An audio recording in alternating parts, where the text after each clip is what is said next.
பாஜகவில் இருக்கவங்க ஒவ்வொருத்தரும் பாராட்டிட்டு இருந்தவங்க, எங்கள் அண்ணன் தலைவா இந்த மாதிரிலாம் பாராட்டிட்டு இருந்தவங்க பல பேர் வந்து இப்போது தூத்தி வர ஆரம்பிச்சிருக்காங்க.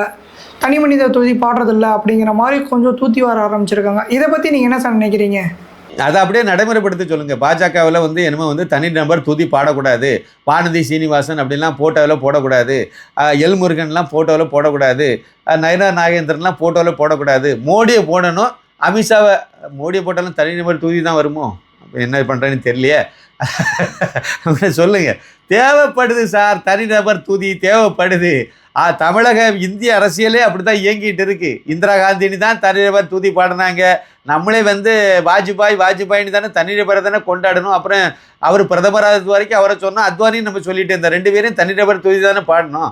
அதுக்கு பிறகு மோடியை தூதி பாடுறோம், மோடிக்கு பிறகு அமித்ஷாவை தூதி பாடுவோம், அமித்ஷாவை வரலன்னா அந்த இடத்துல யோகி வரன்னா யோகியை தூதி பாடுவோம், மேற்கு வங்காளத்தில் சுவேந்த அதிகாரினி தூதி பாடுறோம். அவர் யாருங்க? அவர் என்ன சித்தாந்தவாதியா? பாஜகவிலே வந்து பிறந்து பாஜகவிலே வளர்ந்தவரா? திரிணாமுல் காங்கிரஸ்லேருந்து வந்தவர் சார். 2020 திரிணாமுல் காங்கிரஸில் மம்தா பானர்ஜி கூட சண்டை போட்டுட்டு தனி குடித்தான் வந்தார். வந்த இடத்துல பாஜகவில் வந்துட்டார். 2020 வரைக்கும் பிஜேபியை திட்டத்தானே செய்தார். அவர் திட்டிட்டு இருந்தவர். பாஜக சந்தர்ப்ப சூழ்நிலையில் அவர் இந்த பக்கம் வந்தார், அடைக்கலம் கொடுத்தாங்க, பாஜகவை பயன்படுத்திக்கிட்டாங்க.